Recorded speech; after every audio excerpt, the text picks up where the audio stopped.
Hi friends, இன்றைக்கி நான் கவலை மீன் வாங்கியிருக்கேன் சமைக்கிறதுக்கு. பாருங்கள், இது மொத்தமே வந்து 200ரூபான்னு வாங்கியிருக்கேன்.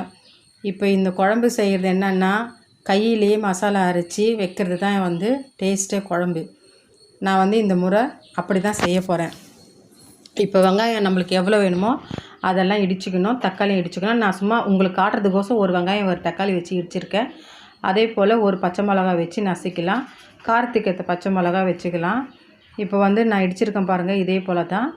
இது தட்டில் இருக்குது பாருங்கள், வெங்காயம் தக்காளி இது மொத்தமாக வந்து அதே போல் தான் வந்து இடித்து வச்சுக்கணும். பாருங்கள், இது மொத்தத்தையும் இப்போ கடாய் வச்சு வெந்தயம் போட்டு கடுகு போட்டு இடித்து வச்ச வெங்காயத்தை போட்டு இடித்து வச்ச பச்சை மிளகா போட்டு நல்லா எண்ணெய் பிரிஞ்சு வர அளவுக்கு வதக்கணும். இந்த பக்கம் வந்து எண்ணெய் காஞ்சிடுச்சு. மீன் வறுக்க காணாங்காத்த மீன் மசாலா போட்டு தடவி இருக்குது. இதில் கூடுதலாக கொஞ்சம் லெமன் போட்டால் ரொம்ப டேஸ்ட்டாக இருக்கும். அது போட்டு தான் நான் வச்சு வறுக்கிறேன். பாருங்கள், போட்டாச்சு. இந்த பக்கம் அதுக்குள்ளே வெங்காயமும் பச்சை மிளகா நல்லா பொரிஞ்சு எண்ணெய் பிரிஞ்சு வந்துடுச்சு. இப்போ இஞ்சி பூண்டு பேஸ்ட்டு போட்டுக்கலாம். பூண்டும் போடலாம், இஞ்சி பூண்டு பேஸ்ட்டும் போடலாம். அதே போல் இடித்து வச்ச தக்காளி போட்டுக்கலாம். காரத்துக்கு ஏற்ற மிளகாத்தூள் போட்டுக்கலாம். மிக்சிங் மிளகாத்தூள் இது போட்டு கரைச்சி வச்ச புளியை ஊற்றிக்கலாம்.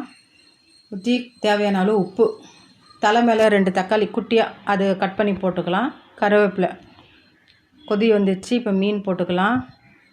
மீன் வந்து லாஸ்ட் இறக்குற டைமில் தான் போடணும். முன்னாடியே போட்டு வேக வச்சோமா அது குழஞ்சிரும். இந்த மீன் அப்படியே குச்சாட்டம் இருக்கும். குழம்பு கொதிச்சிடுச்சு. கொத்தமல்லியும் போட்டாச்சு. மீன் குழம்பு ரெடி ஆகிடுச்சு. பாருங்கள், சூப்பராக இருக்குது பார்க்குறதுக்கு. இந்த மீன் குழம்பு அவ்வளோ டேஸ்ட்டாக இருக்கும். இது வந்து சில பேர் வாங்க மாட்டாங்க, பொடியாக இருக்குன்னு. வாங்கி சமைச்சு பாருங்கள், இது டேஸ்ட்டு என்னன்னு தெரியும் உங்களுக்கு. அவ்வளோ நல்லாயிருக்கும் இது டேஸ்ட்டு. நான் எப்போவுமே இந்த மீனை பார்த்தா வாங்காமல் இருக்க மாட்டேன், வாங்கிடுவேன். காணாங்காத்த மீன் வறுத்தாச்சு. சாப்பிடலாம் வாங்க. இதை பாருங்கள், எவ்வளோ டேஸ்ட்டாக இருக்குது.